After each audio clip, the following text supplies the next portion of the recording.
পর্দায় যে বিশাল ইমারতটি দেখতে পাচ্ছেন, এটি মুঘল সাম্রাজ্যের দ্বিতীয় সম্রাট নাসির উদ্দিন মোহাম্মদ হুমায়ুনের কবরের উপর নির্মিত সমাধিসৌধ।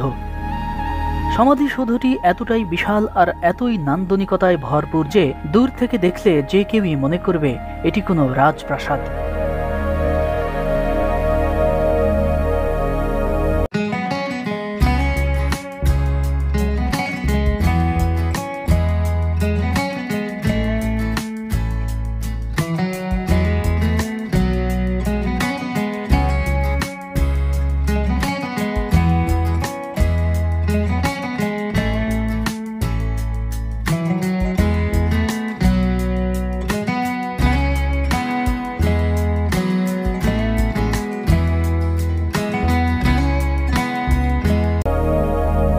প্রায় 5 তলা ঘরের সমান উঁচু এই ইমারতের ওপর উঠতে হয় পাথরের সিঁড়ি বেয়ে।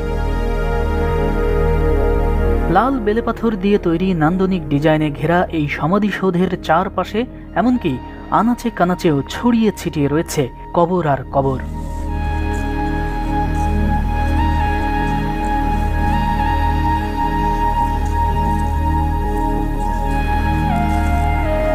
আসলে এখানে কবরের সংখ্যা এতই বেশি যে খাঁটি বাংলায় বলতে হয় এটি একটি রাজকীয় গোরস্থান, যা দামি মার্বেল পাথর দিয়ে মোড়ানো। বেলে পাথর দিয়ে তৈরি করা হয়েছে, লাল বেলে পাথর বিভিন্ন জায়গা থেকে আনা হয়েছে। আমি যতটুকু শুনেছি এবং বই পড়ে জেনেছি যে এই লাল বেলে পাথরগুলো রাজস্থান থেকে আনা হয়েছিল সে সময়, এবং রাজস্থান লাল বেলে পাথরের জন্য বিখ্যাত ইন্ডিয়ায়। তো সেই ক্ষেত্রে এগুলো রাজস্থান থেকে আনা হয়েছিল। এবং সবচেয়ে মজার বিষয় হচ্ছে এই যে ডিজাইনগুলো দেখুন, এগুলো কিন্তু সেই আমলের, কিন্তু এতটুকু পরিমাণ মানে বিন্দু পরিমাণ নষ্ট হয়নি। যেখানে ইট খসে পড়লো, একটু মাথাটা ভেঙে গেল, কোনো কিচ্ছু নাই, এবং অবিকল সেই রকমই আছে। মানে আজ থেকে 500 বছর আগে যেভাবে তৈরি করা হয়েছে সেভাবে, এবং এই ক্ষুদ্র অংশগুলো আসলে এতটুকু পরিমাণে নষ্ট হয়নি। সুতরাং বুঝতেই পারছেন যে এই স্ট্রাকচারাল যে বিষয়টা, এটা কতটা মজবুত, কতটা আধুনিকভাবে সেই সময় তৈরি করা হয়েছিল।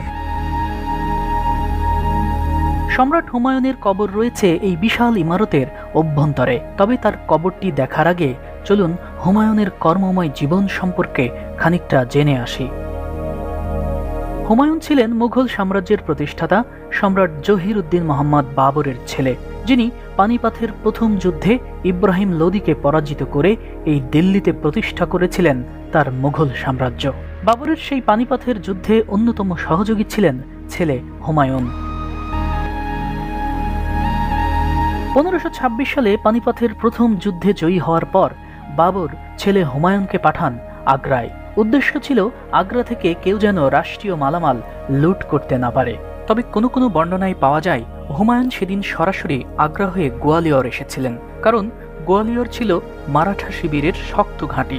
সেখানে তিনি গোয়ালিয়রের রাজার পরিবারকে পান, কিন্তু সেই রাজা যুদ্ধে নিহত হয়েছিলেন। তাই হুমায়ুনকে দেখে গোয়ালিয়রের পরিবারের অন্য সদস্যরা নিজেদের নিরাপত্তার নিশ্চয়তার আশায় হুমায়ুনকে একটি বড় আকারের মূল্যবান হীরা উপঢৌকন হিসেবে দিয়েছিলেন। এই হীরাটি ছিল ইতিহাস বিখ্যাত কোহিনূর। বাবরনামা এবং হুমায়ুননামায় উল্লেখ আছে, পানিপথের যুদ্ধে জয়লাভ করে দিল্লিতে আনুষ্ঠানিক বিজয় উৎসব শেষে সম্রাট বাবর ছেলে হুমায়ুনের কাছে চলে আসেন। সেখানে তাদের দুজনের সাক্ষাৎ হয়। হুমায়ুন এ সময় বাবরের হাতে সেই মূল্যবান হীরাটি তুলে দেন। এই হীরাটি তখন থেকে পরবর্তী প্রায় 320 বছর মুঘলদের দখলেই ছিল। একটা সময় সেই হীরা দিয়েই সম্রাট শাহজাহান তার বন্দি জীবনে প্রিয় তাজমহলটি দেখতেন। এভাবেই বাবরের হাত ধরে শুরু হয় মুঘল সাম্রাজ্য। কিন্তু বাবর 1530 সালে 26 ডিসেম্বর মারা যান। এরপরই সিংহাসনে বসেন ছেলে হুমায়ুন। বাবরের মৃত্যু নিয়ে ভারতীয় উপমহাদেশে একটি কথিত গল্প প্রচলিত আছে। সেটি হচ্ছে, সম্রাট হুমায়ুন কঠিন এক দুরারোগ্য ব্যাধিতে আক্রান্ত হন। চোখের সামনে ছেলের মৃত্যু যন্ত্রণা সহ্য করতে না পেরে বাবর আল্লাহর কাছে ফরিয়াদ করে বলেন, হে আল্লাহ, তুমি আমার ছেলের অসুখ আমাকে দিয়ে দাও এবং তার বদলে আমার হুমায়ুনকে তুমি সুস্থ করে দাও।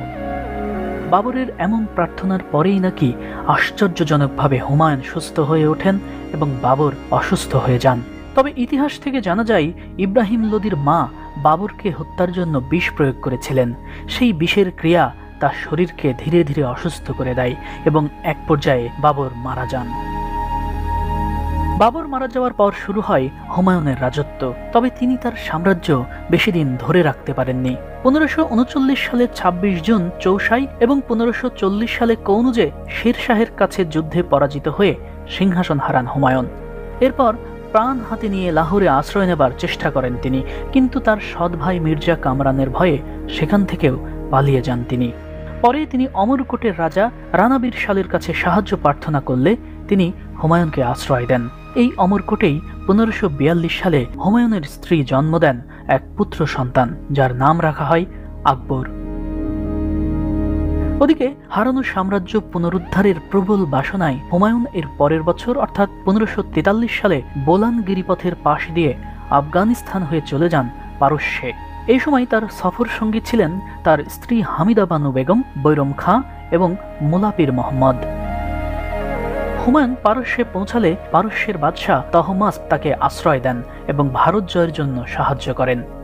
এরই অংশ হিসেবে হুমায়ুন 1545 সালে পুনরায় কান্দাহার দখল করেন এবং আরও 10 বছর সময় নিয়ে নিজের শক্তি বৃদ্ধি করে 1555 সালে আবারও সদর্পে দিল্লি প্রবেশ করেন এবং আগ্রা জয় করে পুনরায় মুঘল সাম্রাজ্যের সিংহাসনে বসেন। তবে হুমায়ুন 1540 সালে সাম্রাজ্য হারিয়ে 1555 সালে ফিরে পেলেও ক্ষমতার স্বাদ তিনি বেশি দিন উপভোগ করতে পারেননি। 1556 সালে মাগরিবের নামাজ আদায় করার জন্য তিনি লাইব্রেরি থেকে দ্রুত নামতে গিয়ে সিঁড়ি থেকে পড়ে যান এবং ঘটনাস্থলেই মারা যান।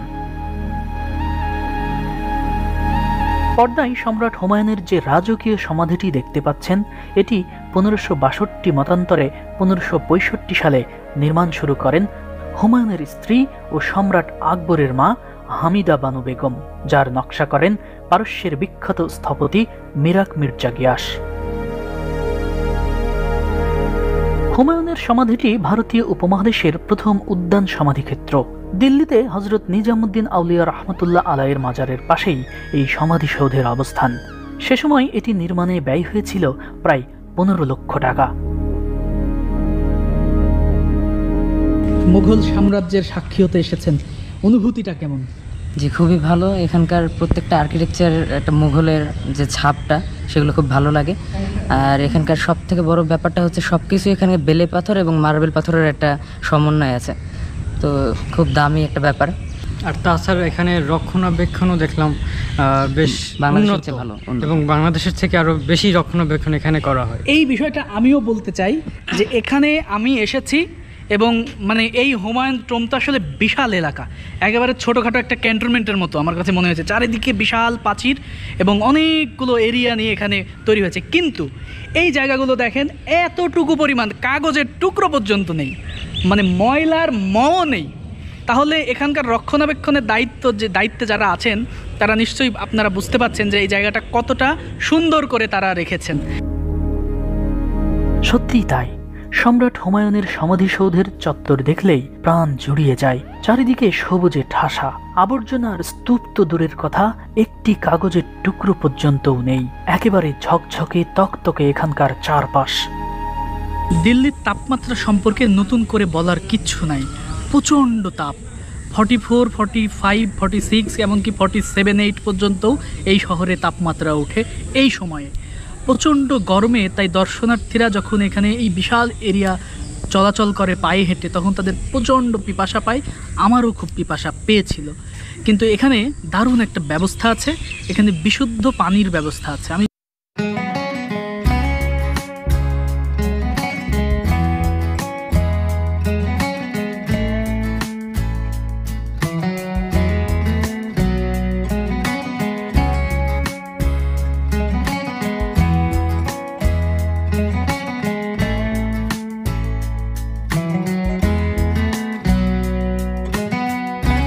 রাজকীয় এই সমাধিসৌধের দ্বিতীয় তলায় রয়েছে হুমায়ুনের কবর, অর্থাৎ আসল কবরটি মূলত নিচতলায় মাটিতে, তবে নিচতলায় দর্শনার্থীদের প্রবেশ নিষেধ। নিচতলায় যে পজিশনে আসল কবর রয়েছে, ঠিক সেই বরাবর দোতলায় এই কবরের অবয়ব তৈরি করা হয়েছে, যা সবার জন্য উন্মুক্ত।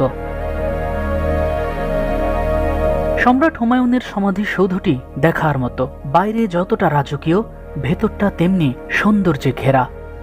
মুঘল স্থাপত্যের সাথে উজবেকিস্তান এবং পারস্যের কিছু নান্দনিক ডিজাইনের সংমিশ্রণ জুড়ে দেওয়া হয়েছে এর প্রতিটি দেয়ালে। এই সমাধিটি আগ্রার তাজমহল সহ একাধিক রাজকীয় মুঘল স্থাপত্যের পূর্বসূরি। সমাধিসৌধটি এতটাই সুন্দর এবং এতটাই নান্দনিকতায় ভরপুর যে দেখলে মনেই হয় না যে এটি আজ থেকে প্রায় 500 বছর আগে নির্মিত। এতটা নতুন রয়েছে আজও। পর্যটকদের জন্য পরিষ্কার পরিচ্ছন্ন পরিবেশ নিশ্চিত করার পাশাপাশি বিনা পয়সায় ঠান্ডা পানির ব্যবস্থা রাখার কারণে প্রতিদিনই সারা পৃথিবী থেকে শত শত মানুষ এখানে ইতিহাসের সাক্ষী হতে আসেন। ঐতিহাসিক এই স্থানটি 1993 সালে ইউনেস্কো বিশ্ব ঐতিহ্যের তালিকায় স্থান দিয়েছে। হুমায়ুনের এই সমাধিসৌধ থেকে আমাদের শেখার আছে অনেক কিছু। প্রথমত, সম্রাট হুমায়ুন 1540 সালে তার সাম্রাজ্য হারানোর পর যদি পুনরায় 1555 সালে তা পুনরুদ্ধার করতে ব্যর্থ হতেন, তাহলে ভারতবর্ষে মুঘল সাম্রাজ্যের ইতি ঘটত সেখানেই। তৈরি হতো না জগৎ বিখ্যাত তাজমহলের মতো আশ্চর্যজনক ইমারত, যা সারা পৃথিবীর কাছে ভারতকে আজও সগৌরবে সম্মানের সাথে মাথা উঁচু করে দাঁড় করিয়ে রেখেছে। এমনকি 16 শতকে ভারতবর্ষ যখন পৃথিবীর চতুর্থ রপ্তানিকারক দেশ ছিল, সেটাও হয়েছে এই মুঘলদের হাত ধরেই। এছাড়া তাজমহল ছাড়াও গোটা ভারতবর্ষে যেসব নান্দনিকতায় ভরপুর মুঘল স্থাপত্য দেখা যায়, তার আদি স্থাপনা হলো এই হুমায়ুন টম্ব। অর্থাৎ গোটা ভারতে যতগুলো লাল বেলেপাথরের বড় বড় স্থাপনা আছে, তার মধ্যে হুমায়ুনের সমাধিসৌধটি সর্বপ্রথম নির্মিত। তাই আপনি যখন ইতিহাসের শেকড়ের সন্ধানে এখানে আসবেন এবং পলকহীন চোখে এই ইমারতের দিকে তাকিয়ে কল্পনার শক্তি দিয়ে যদি মুঘল সাম্রাজ্যের সেই দিনগুলোই হারিয়ে যেতে পারেন, তবেই এর ঐতিহাসিক গুরুত্ব কিছুটা হলেও অনুধাবন করতে পারবেন।